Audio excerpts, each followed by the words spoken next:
Vamos.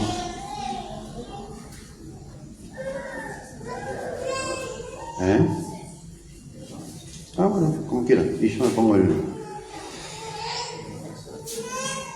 Claro, yo me pongo mi cronómetro para no pasarme. No. Está bien. Bueno, no lo tomen mal. No se pongan mal los papás, las mamás. No, pero sí está bueno enseñarle despacito cuando estamos en iglesia. Los chicos pueden estar acá y estar en silencio. Y por supuesto, de algún cosito, algún premio, algo en su casa. ¿Un cochecito? Cochecito. Bueno, es un gusto estar acá. Muy agradecidos a Dios por concedernos ser parte de lo que está haciendo acá, entre ustedes.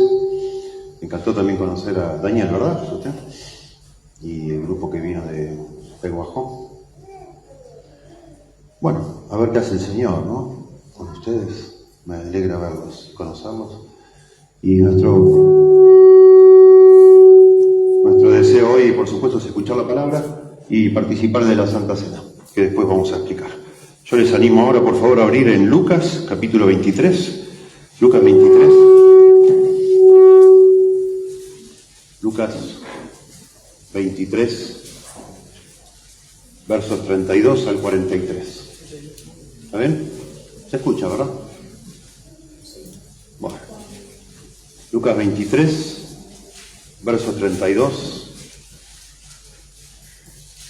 al 43. Dice así la palabra de Dios.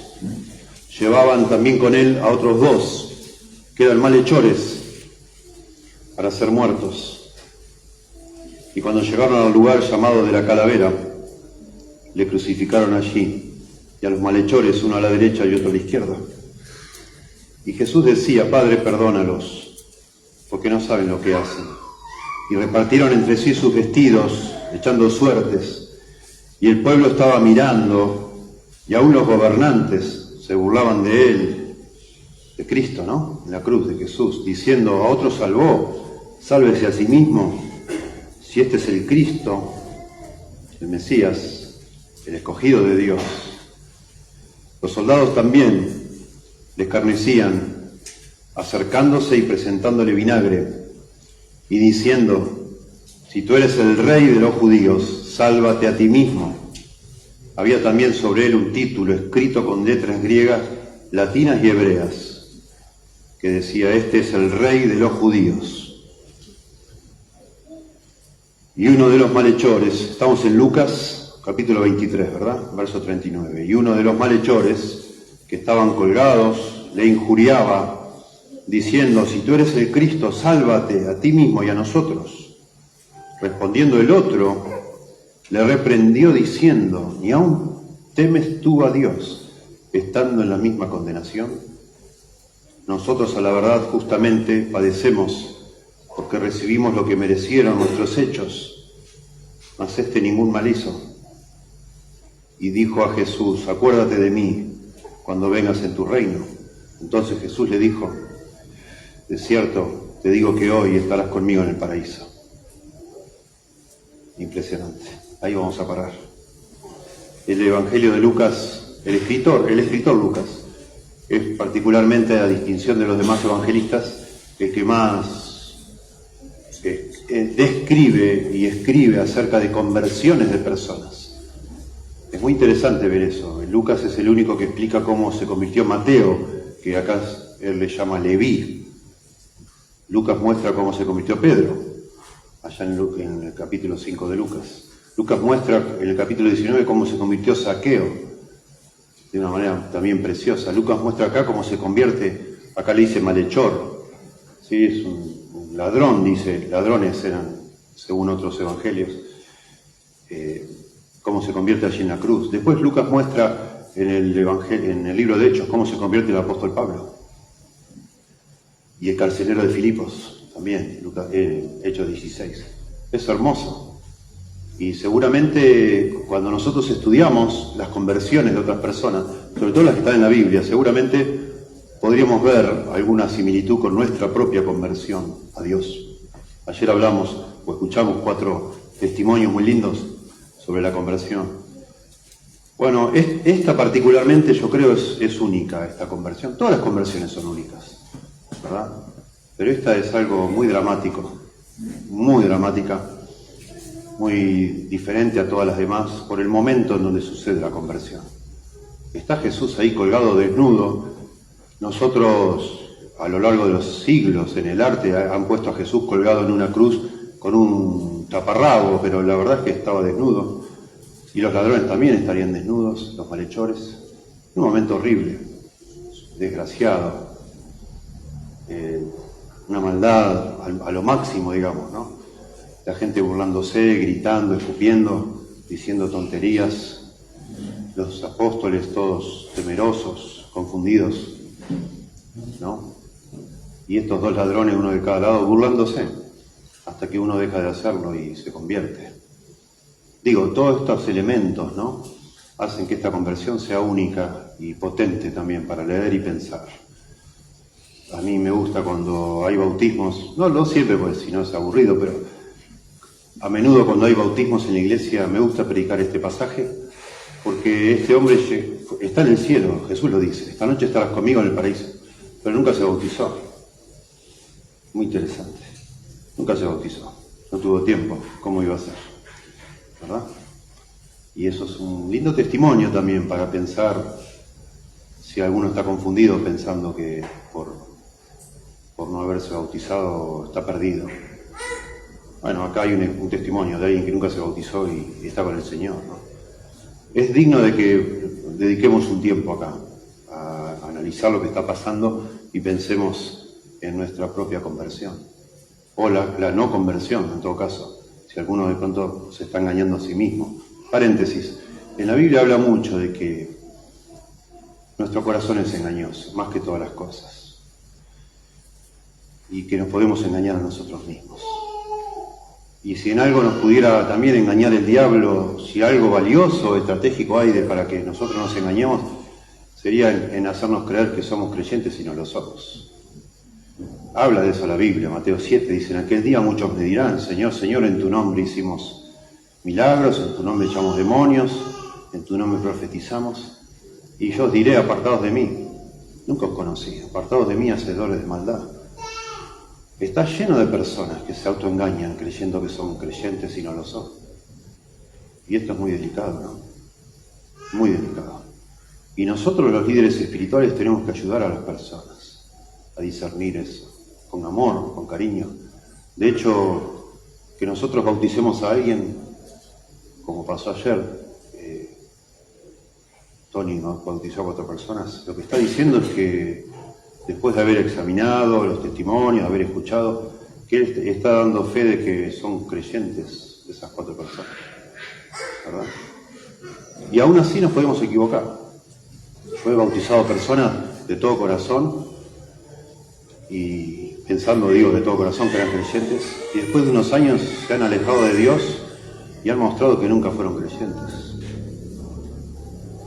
Porque la Biblia también contempla esa posibilidad de que alguien crea por un tiempo y después un tiempo se aparta. En el tiempo la prueba se aparta, los afanes de este mundo, las riquezas, ahogan la palabra y la persona se aparta. La salvación no se pierde, nosotros estamos convencidos de eso, la Biblia lo dice, muchos textos lo afirman, quizás el más contundente es Juan capítulo 10, verso 28, mis ovejas oyen mi voz y yo las conozco y ellas me siguen y yo les doy vida eterna y no perecerán jamás, y nadie las arrebatará de mi mano. Mi Padre que me las dio es mayor que todos, y nadie las puede arrebatar de la mano de mi Padre. Juan 10, 28. Lo mismo Romanos, capítulo 8, al final, habla de la certeza que tenemos de la salvación en Cristo. No estamos diciendo que la salvación se pierde, estamos diciendo que es posible que una persona crea que es salva y no lo sea. Crea por un tiempo nada más, ¿no? Y eso habla mucho en Mateo 13, la parábola del sembrador, ¿verdad?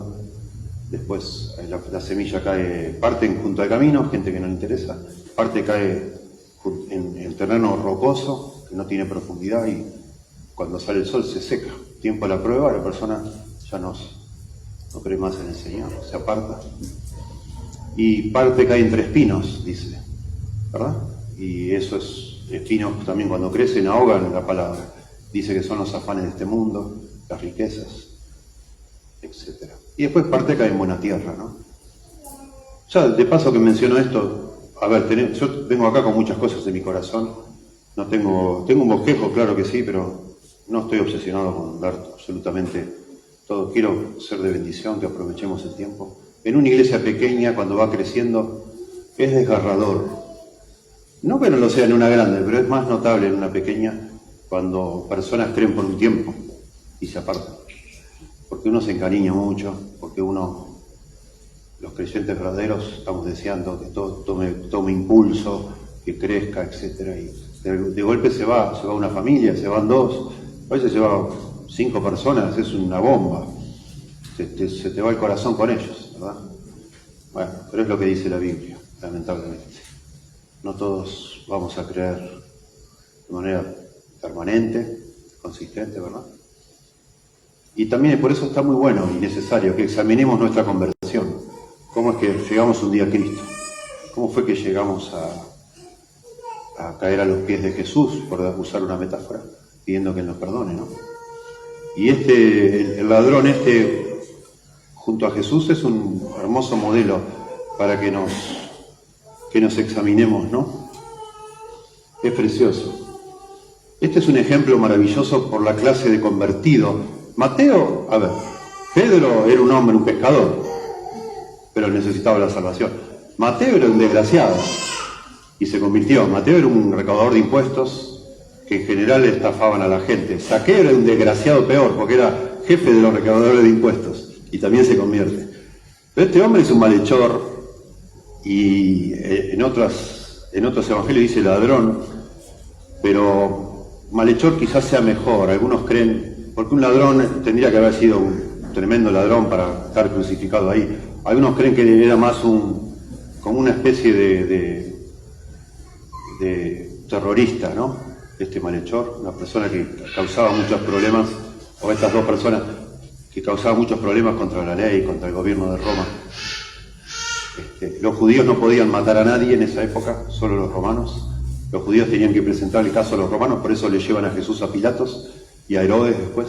Ellos ya no tenían la potestad de matar, como vemos en el libro de Deuteronomio, matar a pedradas a alguien, ya no podían hacer eso. Tenían que pedir permiso a los romanos para hacerlo. Y los romanos mataban de esta manera, muy cruel, crucificando personas. Bueno, estas personas, yo no sé, podemos imaginar un narco de la época nuestra, ¿no? En la ciudad de Rosario, imagínate que vivamos en la ciudad de Rosario y personas así que pasan por la calle, ametrallan a una familia, cosas por el estilo, ¿no? Una persona desgraciada. Los dos. Y que uno de ellos se convierta y que Jesús le diga que va a estar en el cielo, wow, tremendo, ¿no? Nos hace pensar. O sea, vamos a hablar mucho del ladrón en esta mañana, pero el punto no es hablar del ladrón, es de Jesús. Cuanto más insalvable, entre comillas, nos parezca una persona, más de alguna manera se resalta el poder que tiene Cristo para salvar y la voluntad de salvar, la gracia que Él da. A lo mejor alguno de ustedes sentado acá piensa, no, pero a mí que me va a salvar el Señor si yo, con las cosas que yo he hecho en mi vida, a mí no me va a salvar. Bueno, el razonamiento es, si es algún hombre como este, a vos te va a salvar. Si vos te arrepentís y crees, te puede salvar. Y sí está dispuesto a hacerlo. El cielo no es la idea que muchas personas tienen, que en el cielo va a haber solo personas buenas. No hay personas buenas. En el cielo va a haber pecadores perdonados por Cristo, lavados por su sangre. El único bueno en el cielo va a ser Jesús. No hay buenos. Vos no sos bueno, yo no soy bueno. No hay justo ni un uno, dice la Biblia. No hay nadie que sea bueno como para que agrade a Dios. De manera que eso de pronto es parte de nuestro autoengaño. Decir, no, a mí no me va a salvar. Bueno, a mí me gusta venir a la iglesia. El día que yo me reforme y que arregle un montón de cosas, el Señor me va a salvar. No, no va a suceder eso. Vos no podés cambiar por tu cuenta, no vas a ser más bueno. Ninguno lo puede hacer. ¿Sí? En la Biblia está lleno de testimonios de que el Señor lo que ha hecho es venir a buscar a pecadores. Él dijo, el médico, los sanos no tienen necesidad de médicos, sino los enfermos. Yo he venido a buscar no a los justos, sino a los pecadores, para perdonarlos. Si vos crees que sos justo, si que sos sano, bueno, Jesús no tiene nada que hacer con vos, no va a hacer nada. La condición para venir a Jesús como Él quiere es reconocer tu pecado. Que yo reconozca el mío y venir arrepentido, ¿no? Y esta historia, insisto, es muy linda porque nos muestra la disposición. ¿Hasta qué punto el Señor está dispuesto a perdonar a un pecador que viene? Bueno, hasta lo máximo. ¿Sí? La salvación es un acto de gracia. Es un acto de gracia, de parte de Dios. ¿Sí? Cada conversión en un sentido es única y singular. Ninguna es igual exactamente a la otra. Ayer hablábamos de eso. Pero hay muchos puntos en común en todas las conversiones. Claro que sí. En todas hay alguien que se arrepiente, que se da cuenta que es un pecador y reconoce delante de Dios. ¿Sí? Y se arrepiente. Y hay fe puesta en Jesús. Y esos dos elementos acá están de una manera preciosa. Y es precioso también verlo al Señor porque el Señor no está en su mejor día. Esto sucede el viernes de la crucifixión. Es el peor momento del Señor. Está más débil que nunca. Ya le han dado los latigazos en la espalda, ya su espalda está irreconocible, se tendrá, imaginamos, toda la espalda pegada a la cruz, cada movimiento le producirá mucho dolor.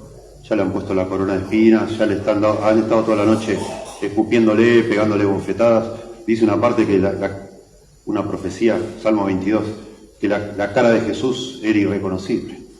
De tantas piñas que le pegaron en la cara, ya nadie podía reconocer el rostro de Jesús. Está hecho bolsa, como decimos nosotros, en este momento. Le duele todo. Se están todos burlando, lo están insultando, blasfemando a Dios, ahí al pie de la cruz. Sus allegados se han ido, completamente confundidos. Está en el peor momento de su vida, él mismo está haciendo preguntas al Padre, Dios mío, ¿por qué me ha desamparado? Digamos que es el peor momento para que Jesús piense en un desgraciado narcotraficante, por decir, en un terrorista, un malhechor, una persona antisocial. Es el peor momento para que piense en eso. Sin embargo, él se olvida de sí mismo, Jesús, y lo salva a este hombre. Pensá nomás. ¿No es precioso ver el corazón de nuestro Señor Jesús? Y ahora está glorificado, está sentado a la diestra del Padre. ¿Cómo no te va a salvar a vos? ¿Cómo no le va a importar lo que te está pasando a vos?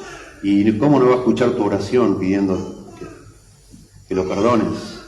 Si en el momento más oscuro de su vida, Él se hizo tiempo, digamos así, para salvar a alguien que le estaba pidiendo misericordia. ¿Cómo no te va a escuchar a vos atender? No vas a ser ni más mala ni más malo que este hombre, ni lo vas a encontrar el Señor más ocupado, más distraído que en este momento, digámoslo así. ¿Sí? Y es precioso de pensar. Así razonaban los judíos, ¿sí? De una situación.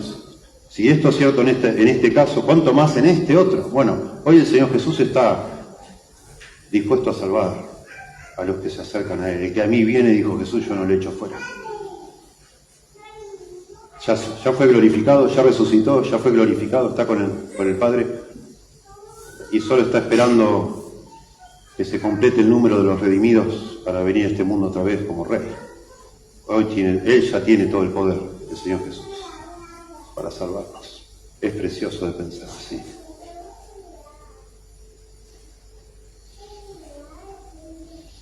Tremendo. A ver, este hombre ni sabemos su nombre, acá no lo dice, intencionalmente seguramente, porque nadie lo conoció. De ahí fue derecho al cielo. La iglesia primitiva nunca tuvo contacto con él, no sabemos quién era.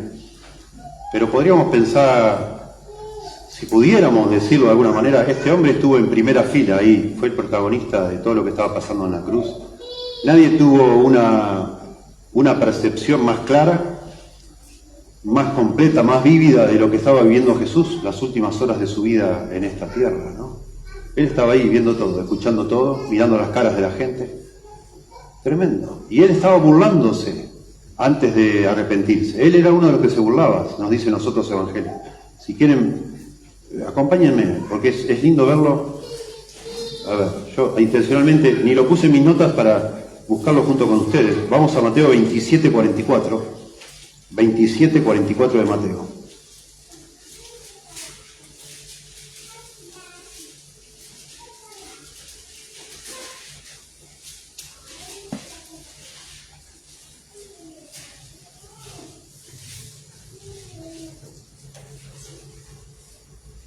Vamos a leer a partir del verso 38. Entonces, dice Mateo 27:38, entonces crucificaron con él, con Jesús, ¿no?, a dos ladrones, uno a la derecha y otro a la izquierda.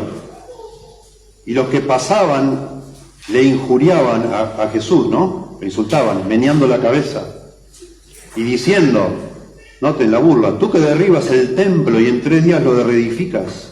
Eso había dicho unos días antes, estando ahí en Jerusalén Jesús. Sálvate a ti mismo, si eres el Hijo de Dios, desciende de la cruz. De esta manera también los principales sacerdotes, escarneciéndole, eso es burlándose, de una manera agresiva, con los escribas y los fariseos y los ancianos decían, a otros salvó, a sí mismo no se puede salvar. Si es el Rey de Israel, descienda ahora de la cruz y creeremos en él. Confío en Dios, líbrele ahora, si le quiere, porque ha dicho, soy hijo de Dios. Lo mismo le injuriaban también los ladrones que estaban crucificados con él. Bueno, todo esto, este ladrón que se arrepiente lo está viendo en primera persona. Está viendo a todos los líderes principales, los gobernantes, los sacerdotes, los fariseos, los escribas, están todos burlándose, todos escarneciendo, de una manera injusta, de una manera necia, estúpida. Yo trato siempre de imaginarme como si fuera en una película, como si mostraran en un primer plano las personas que se le ve hasta los poros de la cara, ¿no?, los granos, la verruga, las personas hablando, las bocas de estas personas vociferando contra Jesús, que hasta le ves las gotitas de saliva saliendo, ¿no?, diciendo estupideces contra Jesús, necedades. Y estos ladrones, uno dice, bueno, a ver, pongámosle el sumo sacerdote, alguna persona importante, entre comillas importante, ¿no?, burlándose de Jesús, pero un ladrón burlándose de Jesús, vos decís, ¿qué es? ¿Estás loco? ¿Por qué se burla? ¿Quién es esta persona? ¿Un malhechor se está burlando? ¿De qué se burlan estos hombres? Están como locos, no saben ni lo que están haciendo. ¿Cómo somos las personas, no? Qué fácil, qué manipulables que somos y cómo seguimos a lo que hace el rebaño, ¿no?, toda la mayoría, y ahí están estos dos ladrones riéndose de Jesús. Y vos que te lo cuenta Lucas y te lo imaginás, pues sí, pero ¿de qué se ríen? ¿Están locos estos? ¿Qué les pasa? ¿Qué locos? ¿Nunca escucharon, nunca vieron que este hombre fue maravilloso? Que fue sanando por todos lados, curando personas, resucitando muertos, hablando las cosas más hermosas que un ser humano puede hablar. Y ahora está ahí crucificado de una manera malvada, injusta, y estos dos se están burlando. Es irracional, es irracional. El ser humano es irracional. El odio, y hoy lo vemos en esta cultura, ¿no?, el odio que le tienen al Señor. ¿Por qué? Uno dice, ¿qué les hizo? Si no, nunca un ser humano caminó sobre esta tierra tan hermoso, tan bondadoso, tan humilde, tan amoroso. Pero se están burlando, porque esa es nuestra naturaleza del ser humano, del corazón, ¿no? Fijémonos en Marcos también 15, porque complementan un poco todos los evangelios. Marcos 15, verso 32.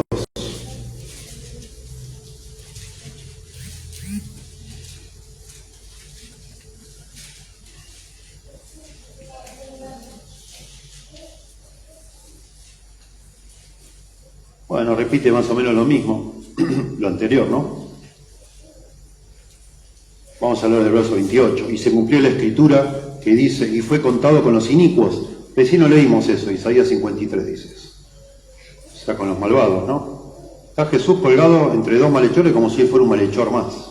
Nada que ver. Pero bueno.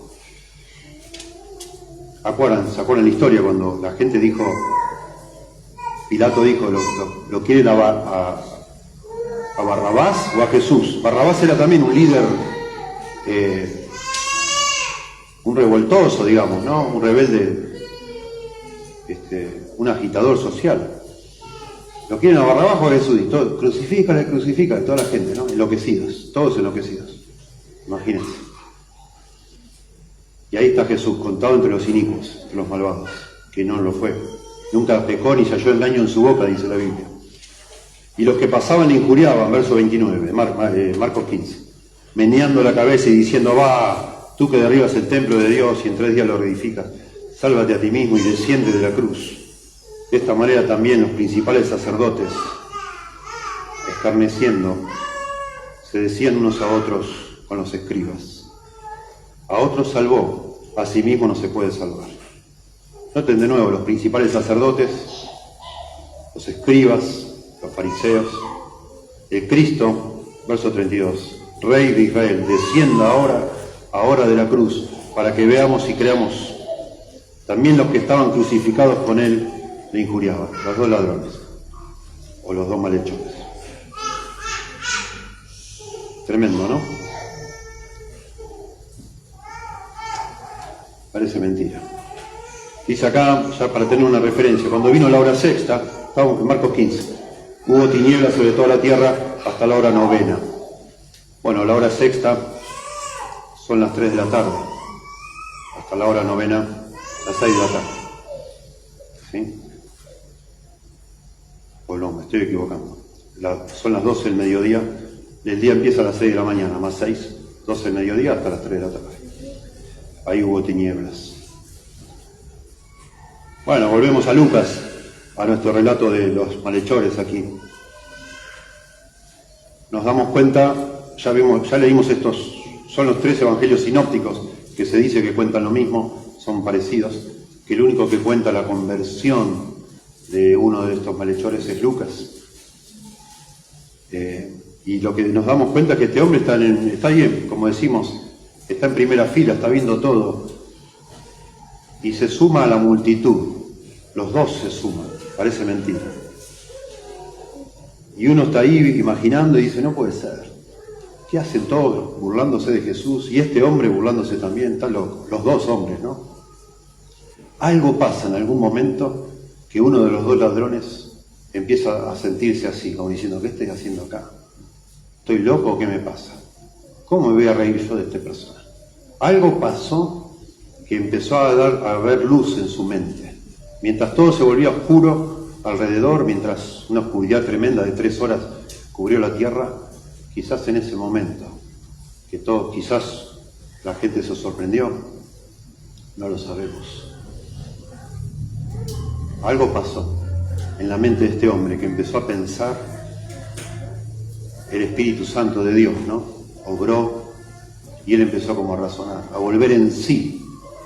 Parecía lo que pasó en tu corazón y en mi corazón un día.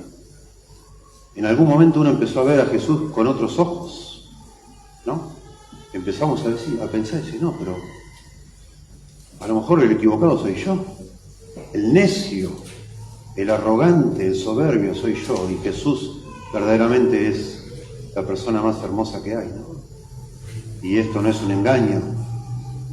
Esto lo digo por mí. Yo pensaba que todo esto era un engaño para sacar dinero a la gente. Yo digo, no, ¿dónde está el engaño, no? Esto es algo precioso. De hecho, es tan alto el estándar que ha puesto este hombre llamado Jesús, mis pensamientos, ¿no? Que ni la propia iglesia que dice que habla en nombre de él lo representa. Si él existiera hoy, si Jesús hoy estuviera caminando, él condenaría a la mayoría de las iglesias, diciéndole, cállense, ¿quién los mandó a hablar? ¿De qué hablan ustedes? ¿De qué están diciendo? Yo no los mandé, ustedes no me representan. De pronto hasta los mismos líderes religiosos de hoy lo crucificarían, como fueron los líderes religiosos de la época de él, ¿no?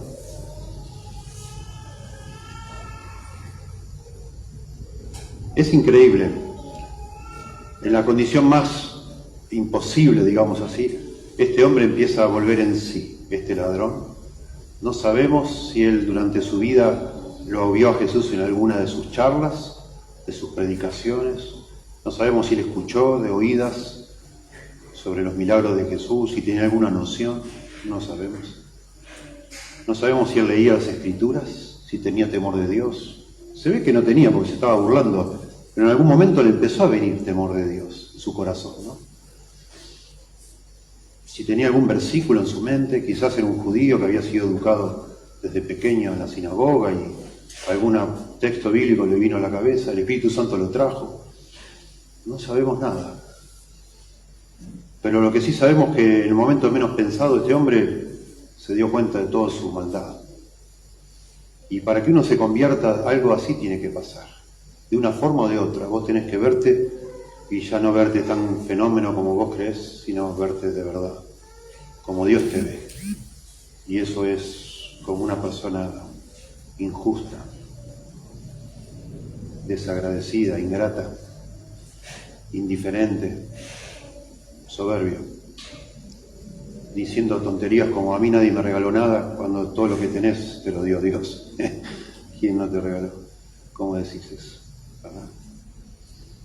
De alguna manera tiene que pasar en el corazón de una persona para que se convierta en un verdadero cristiano o cristiana, tiene que suceder algo que es un darse cuenta, como el hijo pródigo. El hijo pródigo cuando estaba dándole comer a los cerdos y vio que los cerdos comían mejor que él, en ese momento dice, volvió en sí. Me gusta esa frase. Lucas lo dice, volvió en sí. Eso es una conversión, volver en sí. Es como decir, es como despertar un sueño, ¿no? ¿Pero qué estoy haciendo? Y me imagino al ladrón ahí crucificado diciendo, ¿pero qué estoy haciendo yo acá? ¿Cómo me estoy burlando de este hombre? Y lo dice, ahora vamos a leerlo, ¿no? Callate la boca, le dice al otro, no te ríes más. Nosotros acá estamos, verdaderamente lo merecemos, pero este hombre qué mal hizo. Se empieza a dar cuenta de todas las cosas. A lo mejor lo que le impacta es ver toda la gente escupiendo y diciendo estupideces, y de repente mirarlo a Jesús y verlo súper tranquilo, manso y tranquilo, y diciendo, Padre, perdónalos, porque no saben lo que hacen. Y ahí pensando dice, wow, ¿cómo puede alguien hablar así, no? Yo leo en un comentario, no traje esas notas, pero hay comentarios que dicen que cientos de crucifixiones por año hacían los romanos, y lo más común cuando uno pasaba por los caminos y veía las cruces, es la gente antes de morir insultando, diciendo todo tipo de barbaridades, a los que miraban, a los curiosos, como renegados, personas ya renegadas que no tienen nada que perder, se están muriendo y insultan a todos, diciendo, ¿qué mirás, imbécil? Y diciendo todo tipo de cosas. Y estos ladrones, bueno, no sé, se estarán descargando, burlándose de Jesús. Y lo mira a Jesús este hombre y lo ve tranquilo, diciendo, Padre, perdónalos, porque no saben lo que hacen. Lo mira con esa mansedumbre, ese amor, y de pronto eso le traspasa el corazón. No sabemos, no lo sabemos. Sí sabemos lo que nos pasó a nosotros, o deberíamos saber, ¿no?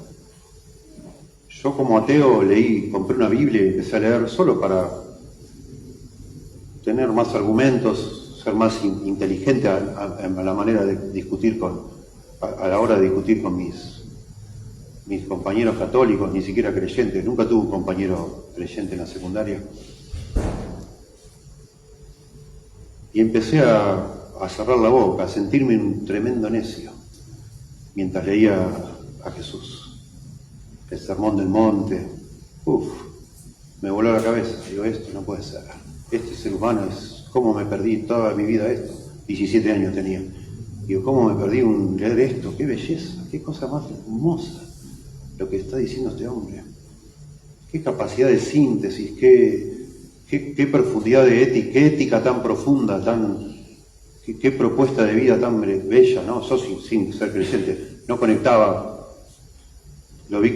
Primero lo vi como un gran maestro. Después el Señor me dio la luz para verlo como Dios hecho hombre. Pero nunca lo llegué a ver como mi Salvador personal, no entendí eso. Tuve que entrar a una iglesia evangélica para entenderlo, y gracias a Dios por eso. Pero yo, después de leer los 4 evangelios, siendo ateo, que como era, ya no fui más ateo. Yo ya no decía que era ateo. Yo creía en Dios, creía en Jesús y creía en Dios y hablaba todas las mañanas con Él. La persona de Cristo me había cautivado de una manera, de ser más maravilloso que jamás vivió. Que dijo cosas que ningún ser humano normal puede decir. Yo soy la luz del mundo, el que cree en mí no andará más en tinieblas. ¿Qué persona puede decir eso? Yo soy el pan de vida, si alguno viene a mí no tendrá hambre jamás. Vos decís, no, pará un poco, tranquilo, no digas esas cosas, eso no queda bien. Bueno, él lo dijo, pero quedaba bien en su boca, porque era un hombre humilde. Aprended de mí, dice que soy manso y humilde de corazón. Una persona súper humilde, diciendo esas cosas. Yo soy la resurrección y la vida. Yo soy la resurrección y la vida. El que cree en mí no morirá jamás. Juan capítulo 11. Imagínense, que alguien diciendo esas cosas. Pero avalando todo eso que dice con su vida asombrosa, iba por el mundo, dice, haciendo bienes, nos cuenta la Biblia, solo haciendo cosas lindas a todas las personas, movido por la compasión, etc. Bueno, eso nos pasa a nosotros leyendo. Nuestra fe surge por leer la palabra de Dios. En aquella época algunos tuvieron la posibilidad de verlo y eso produce fe, les produjo fe. Este ladrón colgado ahí lo ve diciendo perdón a lobos, lo ve tranquilo, diciendo tengo sed, diciendo distintas cosas, ¿sí? Al final, según armamos con los 4 evangelios, al final de todo él dijo, Dios mío, ¿por qué me has desamparado? Y después dijo, consumado es. Entendemos que esta charla que Jesús tiene con el ladrón sucede antes que eso. Probablemente antes de las tinieblas. Y ya, después de las tinieblas, ya el Señor muere. Entrega su vida, ¿no? Lo que sea, pero algo pasa que después de 3 horas de burlas, de constantes burlas, quizás desde las 9 hasta las 12 del mediodía, ya este hombre dice, basta, esto no tiene sentido. Y empieza a reprender a su compañero, ¿no? Al que está crucificado junto a él. Lo leímos hace un rato. Noten, verso 40, o verso 39, noten. Y uno de los malhechores que estaba colgado le injuriaba diciendo, acá Lucas le pone el contenido de lo que decían. Uno de los malhechores dice acá, si tú eres el Cristo, sálvate a ti mismo y a nosotros. Le dice uno de los malhechores, no el arrepentido, sálvate a ti mismo y a nosotros. Entre paréntesis, todos están diciendo a Jesús, si eres Dios, bájate de la cruz, sálvate. Eso es toda una tentación diabólica. Si Él se hubiera bajado a la cruz, nosotros estaríamos todos perdidos. No podríamos ser salvos. Tenía que estar ahí, mantenerse ahí, soportar ahí y morir como un sustituto, ¿verdad? Así que está uno de los ladrones que nunca se va a arrepentir, diciendo, sálvate a ti mismo y sálvanos a nosotros. Y el otro, verso 40 dice, respondiendo el otro, le reprendió diciendo, ¿ni aún temes tú a Dios estando en la misma condenación? Para mí esto es notable porque por los otros evangelios sabemos que los dos se estuvieron burlando. ¿Notan eso? En algún momento, en esas 3 horas, este hombre, la cabeza de él se le cambió. Y eso es obra del Espíritu Santo de Dios. Y ya basta, dice, no te ríes más. No, ¿qué estás haciendo? ¿Estás loco? ¿Y aún temes tú a Dios? Insinuando que él ahora sí teme a Dios. Él está teniendo temor de Dios, este ladrón. Nosotros a la verdad, verso 41, noten cómo confiesa su pecado. Nosotros a la verdad, justamente padecemos porque recibimos lo que merecieron nuestros hechos. Estamos acá mereciendo esto. Miren, esto es muy raro. Yo estuve durante al menos 5 años yendo a predicar en una prisión, ahí en Los Ángeles. Hice un curso para ser capellán. Extrañaba predicar, sinceramente, extrañaba predicar. Estaba en una iglesia hermosa con el pastor Henry Tolopilo, hermoso hermano. Pero bueno, él era el pastor, no yo. Yo no era nada. Había dejado de ser pastor acá en Lobos para ir allá a estudiar. Bueno, y extrañaba predicar. Paréntesis, hermanos. A ver, no quiero distraernos de lo importante. Yo tengo un llamado a ser pastor y de verdad cuando tuve esos tiempos que no era pastor, estaba medio frustrado. Me costaba no serlo. Pero esto es un paréntesis, que de pronto alguno se identifique. Pero yo tenía que tener mucho cuidado porque nosotros, ante todo, nuestra identidad es ser cristianos, no pastores. ¿Verdad? Yo, por sobre todas las cosas, soy un hijo de Dios que ha sido perdonado por gracia. Yo no hallo sentido en mi vida por pastorear o por estar acá al frente o estar allá sentado o hacer algo o no hacer nada. Mi identidad es porque estoy unido a Cristo. Eso me satisface. Pero estaba frustrado y porque quería predicar más. Pero yo no puedo, ni nadie puede. La iglesia tiene que tener un orden. Y digo esto a propósito porque ustedes están empezando. Recién Sebastián dijo que no es pastor todavía. Quizás algún día lo sea. Dios dirá. Pero igual es el que está a cargo. Y es el que merece el respeto de todos ustedes, los que están acá. Él está a cargo de esta iglesia, ahora, aunque no sea pastor aún. Tony todavía no es pastor en la iglesia del Lobo, pero es un anciano, junto conmigo y Jonathan Willoughby, somos los tres ancianos. Merece mucho respeto. Y supongamos, acá está con nosotros Rodolfo, que es un diácono, y nos ha manifestado a los ancianos que él siente un llamado al ministerio. Bueno, hasta que no se abra esa puerta, él tiene que tener mucho cuidado, como yo tuve que tener cuidado cuando estaba bajo el ministerio del pastor Tolopilo, no queriendo yo hacer lo que no corresponde, porque tiene que haber armonía, unidad en la iglesia. Bueno, de manera que empecé a ir a predicar a la cárcel. Tenía ganas de predicar, sobre todo el Evangelio. Y todos los presos, al final, es muy interesante la dinámica. Las cárceles, nunca fui a una cárcel de Argentina, allá es muy interesante. Se tiene mucho temor a los guardias, los presos. Mucho temor, mucho orden. Pasaba un guardia con un fierro en la mano, golpeando las rejas, decía capilla, capilla, capilla, y entonces todos los presos se formaban adentro, todos parecen todos sumisos, ¿no? Hacían una fila dentro de cada pabellón, los que querían venir a la capilla, y hasta 62 creo que dejaban. Cuando al ratito volvía a pasar el guardia, les abría la celda y salían todos y venían donde yo estaba. Y ahí hablaba. Pero bueno, al final, yendo toda la semana, llegó una época que iba todos los martes y los viernes. Así que al final los conocía, muchos de ellos. Y ellos, la mitad de los que venían a escuchar la palabra, decían que eran creyentes. Yo los retaba, digo, no digan que son creyentes. ¿Cuántas veces te llevaron preso? Ya van 4. Con esta van 4, dice. ¿Y cómo puede ser? Que salís y volvés a caer, y salís y volvés a caer. Y bueno. Lo más notable para mí es que nadie se siente culpable. Nadie dice, no, acá es verdad, yo estoy acá. Todos son víctimas. Todos te dicen, no, lo que pasa que a mí fue injusto, yo no fui el culpable, es un error, mi abogado me va a sacar, yo estoy acá por un error. Nadie dice, no, yo soy malvado. Nadie dice. Aún estando ahí, Y este ladrón le dice al otro, volviendo a la historia, nosotros estamos acá justamente, merecemos que nos maten. Está por morir, no es un castigo aleccionador y después lo bajan. No, los matan, están a punto de morir todos. Acá estamos y merecemos estar acá, dice. El hombre se siente pecador, se siente culpable y lo reconoce. Eso es un arrepentimiento genuino. Tremendo.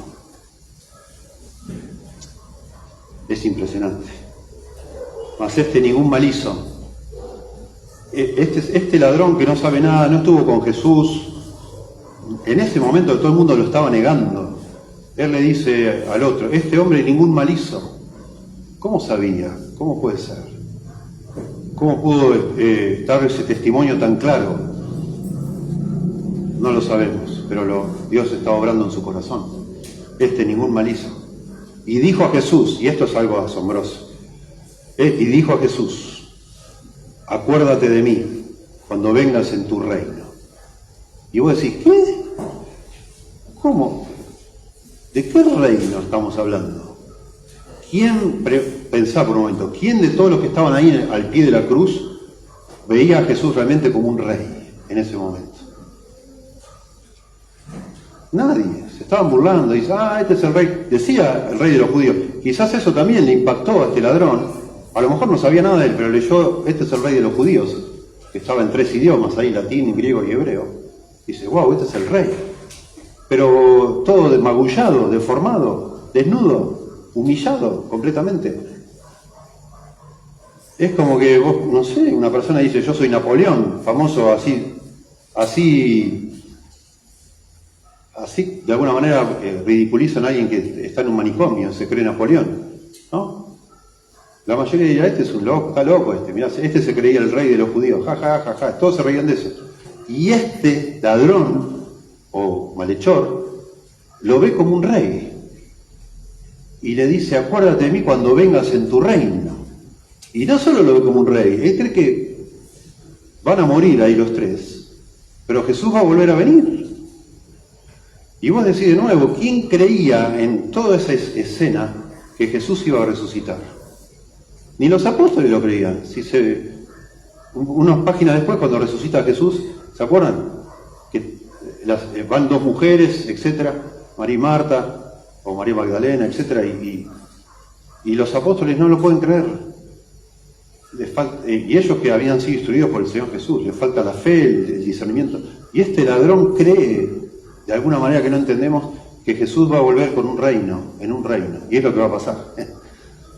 Lo sabemos por la Biblia, que va a venir el Señor Jesús como el Rey del universo, el Rey de reyes y Señor de señores. Y este ladrón lo ve, no sabemos cómo. El Señor está obrando, ¿verdad? No solo le dio arrepentimiento, el Señor le está dando fe. Este hombre está teniendo fe en el Señor.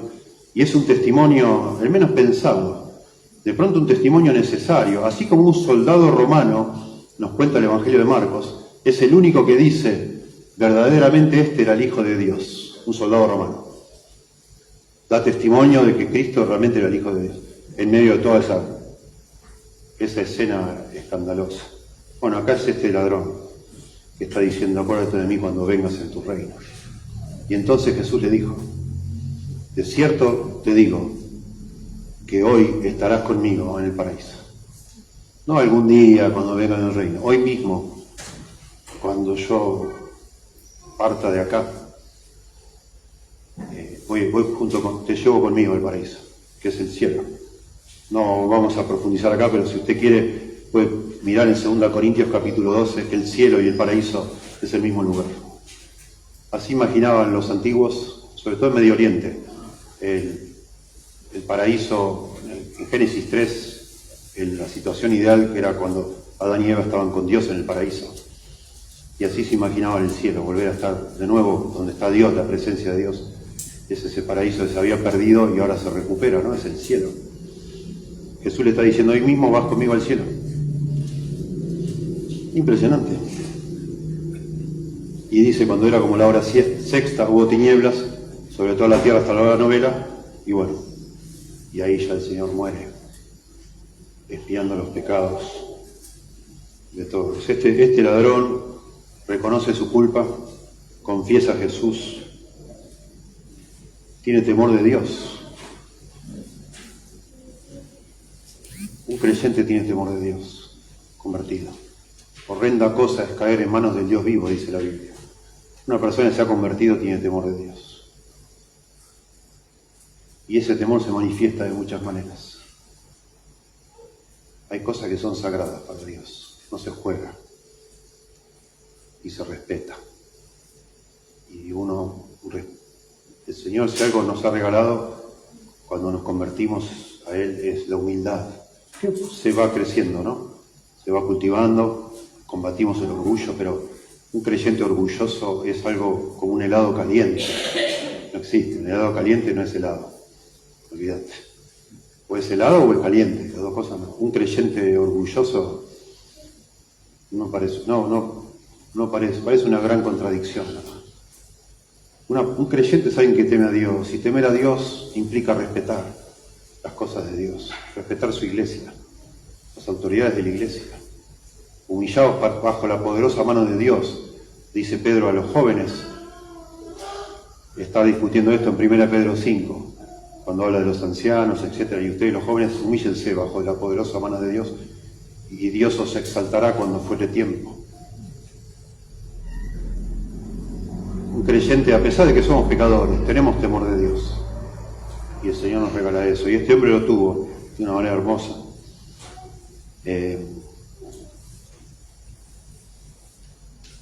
Bueno, no queremos exaltar, yo les avisé, no era el punto de exaltar al ladrón, ¿no? Es un modelo. Acá el mérito es de Cristo. Cristo lo convirtió a este hombre.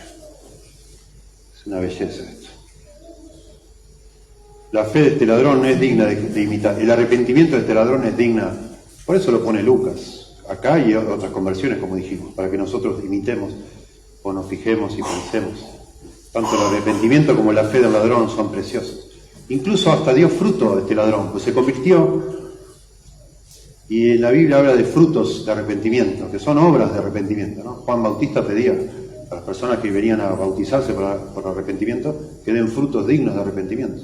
O sea, son obras. ¿Qué obra iba a hacer este ladrón si tenía los pies y las manos atadas? ¿Qué obra podía hacer? Bueno, lo único que no tenía atado era la lengua. Y él con su lengua fue el único que honró a Dios en ese contexto, a Jesús. El único que dio testimonio, que le llamó rey, que pensó que él iba a resucitar o a volver. El único que le cayó la boca al otro que se burlaba. Este hombre convertido dio testimonio de su fe, precioso. Y habla de manera humilde: Señor, acuérdate de mí cuando vengas en tu reino. No le está pidiendo algo extraordinario, él se da cuenta que no merece nada, aunque sea acordate de mí, Señor, cuando vengas en tu reino. Con eso me alcanza, teneme presente, para hacerme bien, ¿no? No quiero nada, no me des ningún puesto ni nada. Con que te acuerdes de mí estoy contento. Yo quién soy, qué merezco. Hermoso, ¿verdad? Humilde. Pero la Biblia dice que Dios nos da más abundantemente lo que pedimos y entendemos. Y también vemos acá al Señor Jesús precioso, porque este hombre le dice que le dé algún día una bendición futura, y Dios le da más abundantemente lo que él le pide y entiende, y le dice: hoy mismo, hoy estarás conmigo en el paraíso. Él le pide que se acordara de él algún día, y Jesús no le dice que se va a acordar, sino que él va a estar con él en el paraíso. Imagínate vos. Le pide algo en el reino, que todavía estamos esperando ese reino, todavía no estamos en ese reino. Pero este ladrón ya está en el cielo, hace rato que está. Y está ya hace 2000 años que le está ahí, disfrutando del cielo. El Señor le ha dado más, ¿verdad? Un detalle, dos o tres detalles más y ya, que son alucinantes de esta historia. Piense por un momento el Señor entrando, después resucita el domingo, ¿no? Corporalmente. Pero acá dice que hoy mismo, o sea que el Señor al morir en la cruz, en espíritu él va a ir al paraíso en ese mismo día. Y me imagino a los ángeles que habrán estado petrificados mirando la crucifixión, tratando de entender y maravillarse, porque la encarnación, sabemos que la encarnación estuvo llena de millones de ángeles. Cuando los pastores ven el cielo y dice gloria a Dios en las alturas, ¿no? Y en la tierra pasan los hombres, etc. Están todos los ángeles mirando a la segunda persona de la Trinidad hacerse hombre. ¿Cómo no van a estar acá mirando la cruz? Lo que está pasando en la cruz, ¿no? Y están viendo toda la escena, y de repente el Señor, esta charla entre el Señor y el ladrón, la están viendo los ángeles, y el Señor, en cuanto expira, decide entrar al cielo con un acompañante. No uno de los grandes profetas, no un príncipe, no un apóstol, no un hombre importante, un ladrón, un malhechor. Y entra el Señor Jesús con un malhechor al cielo. Y están todos los ángeles recibiéndole, no sé el hombre, no sé, algún día quizás sabremos. No sé cómo habrá sido la recepción, no lo podemos imaginar, pero imagínense, está viendo el Dios hecho hombre, el Rey del cielo, entrando al cielo. Habrán estado ahí esperándole con toda la gloria, la alabanza inimaginable, y entra con Jesús entre un ladrón, un malhechor. Es como diciendo, acá traigo el primero. Este es el primero de muchos que yo voy a salvar, de esta clase de personas. Para eso vine al mundo, a buscar y rescatar lo que se había perdido, a buscar pecadores. Y acá traigo el primero, como muestra de todos los que van a venir después que este. vos y yo. ¿No es precioso de pensar? Hermoso, hermoso. El Señor no sube con un líder religioso al cielo, ¿no? Con un santo, no hay, no existe. Sube con un malhechor, perdonado por su sangre, por gracia. Dice en la Biblia, en Efesios 1, que nosotros somos trofeos de su gracia. Somos trofeos de su gracia. Y eternamente lo vamos a... Nosotros vamos a estar en el cielo pellizcándonos, ¿no? Diciendo, ¿qué hacemos acá? ¿Qué hago yo acá? ¿Y qué haces vos acá? Nadie va a decir, no, porque yo fui un tipo humilde, yo me di cuenta de todo el Evangelio, y yo lo creí, lo entendí, lo creí, entonces por eso estoy acá. No. La respuesta va a ser, la verdad, no lo puedo ni entender. Es porque el Señor me salvó, yo no merezco estar acá. ¿Verdad? Nosotros vamos a estar de alguna manera gloriando no solo en Jesús. Y Jesús, y el Cordero, se va a estar gloriando de nosotros, porque Él nos salvó. Personas así. Maravilloso. Y esto es hermoso que lo pensemos, porque yo no sé cada uno de ustedes por qué razón todavía no se ha convertido al Señor, si es que alguno todavía lucha. Pero a veces quizás todavía estás luchando vos, que no puede ser que Dios te pueda salvar a vos, porque si yo supiera lo malo que sos vos o la mala que sos vos, me entendería. Si estás tratando de reformar tu vida, no lo intentes, no es así. Solo confía en el Señor. Vení al Señor así como estás y pedile que te perdone y te salve. Había una municipalidad, supongo parecida a esta. Me impresionó el edificio, supongo que era la municipalidad acá a la vuelta, ¿no? Cuando venía por la otra ruta, por la otra calle, y enorme.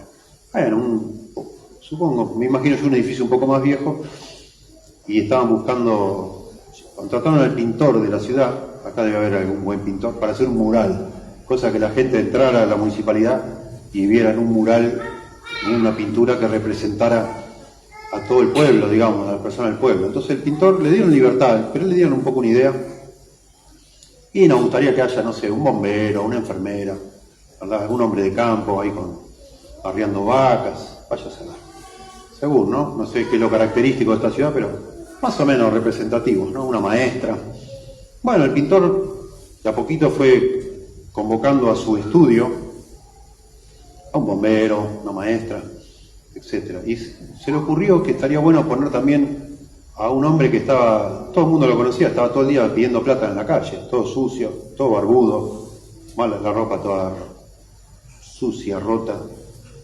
Y le dijo, me gustaría que venga a mi casa, lo quiero pintar, para que figure como un personaje característico del pueblo. Y dice, bueno, me sorprendió el hombre, dice, dale. Y al otro día aparece, o al día que le tocó ir, aparece todo afeitado, peinado, ¿no? Todo limpito. Se consiguió ropa limpia, y el pintor le dice, no, así no, yo quería pintarte como vos sos siempre, ¿no? Un ejemplo tonto, pero que viene al caso. Ya deja de querer acomodarte para que Jesús te acepte. Vení como sos al Señor Jesús. Así es la salvación. El Señor se va a ocupar de afeitarte, bueno, si sos un varón, ¿no? De acomodarte, de limpiarte, de vestirte bien. Eso lo hace el Señor, porque Él se quiere gloriar de eso. Se quiere gloriar de la gracia. Cuanto más malos somos nosotros, no que pequemos de gusto, pero digo, el Señor, así como hizo de este ladrón un trofeo de su capacidad de salvar, así lo quiere hacer con nosotros. Vení así como estás, vení al Señor, Él te va a cambiar. No trates de cambiar. Vení así, pedirle perdón. Reconocer tus pecados y confía en Él. Él murió por esos pecados en la cruz. ¿Sí?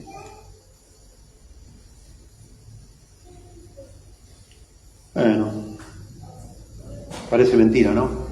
No sabemos la edad de este ladrón. Ponele 45 años, uno dice, pero pastor, no puede ser. Una persona vive 45 años haciendo todo tipo de maldad y un minuto antes de morir dice, Señor, por favor, ten misericordia de mí. Ya está, se borró todo. No puede ser. ¿Qué vivo? Uno dice, ¿no? Entonces uno puede vivir haciendo cualquier cosa y a último momento antes de morir le digo, Señor, perdóname, acuérdate de mí cuando vengas en tu reino, y listo, lavo todo y se acabó. ¡Wow! Parece un tremendo negocio, ¿no? Disfruto este mundo lo más que puedo, y después disfruto el cielo. No suena injusto, ¿no? Para algunos. Bueno, así es la salvación. Así es la salvación. El gran problema, ¿sabes cuál es? Y detrás de esto hay una idea satánica.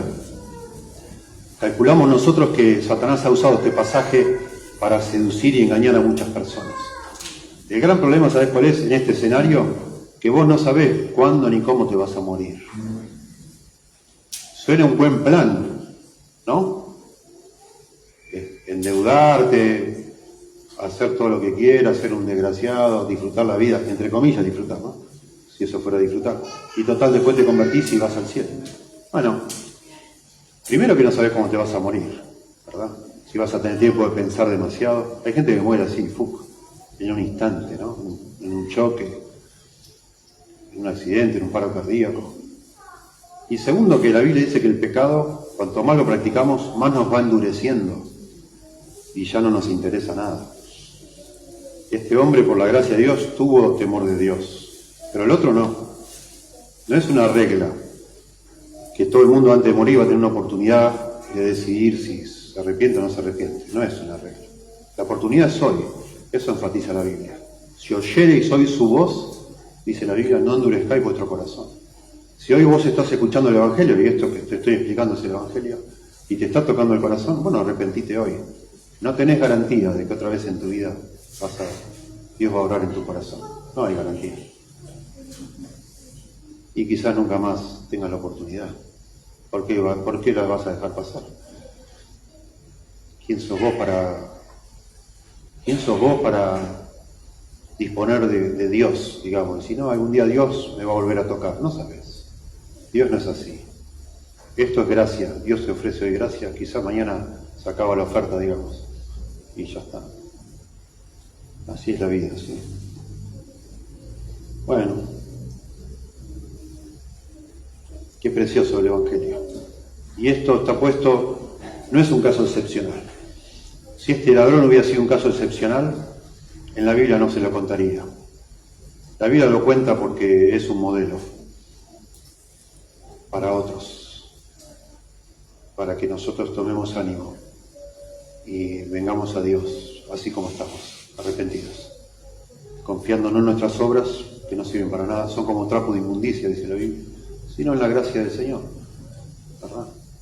No es excepcional, es un modelo de cómo es el Señor, dispuesto a salvar.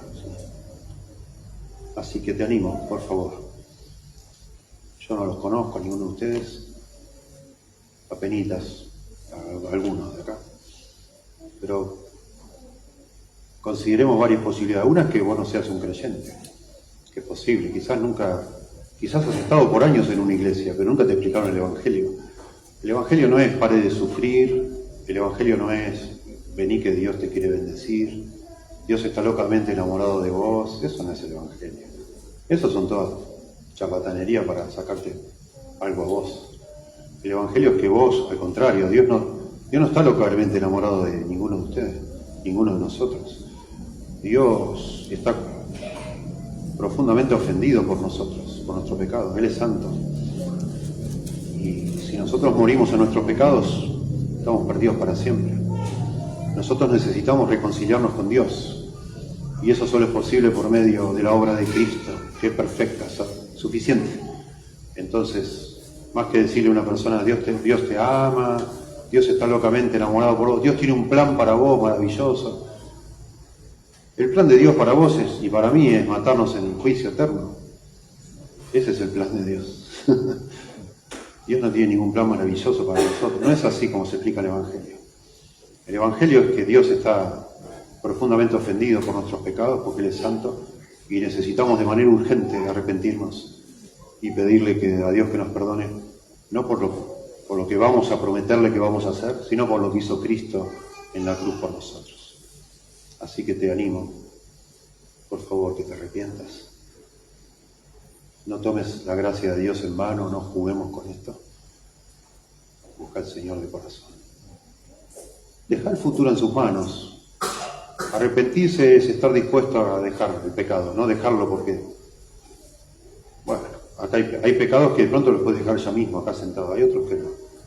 Dios te tiene que ayudar, pero tenés que estar dispuesto. Acá mismo, decirle al Señor, Señor, perdóname. Soy un pecador, una pecadora. Señor, por favor, salvame, ayúdame. Estoy dispuesto a dejar todo por ti. Y mañana vemos cómo el Señor te ayuda, ¿verdad?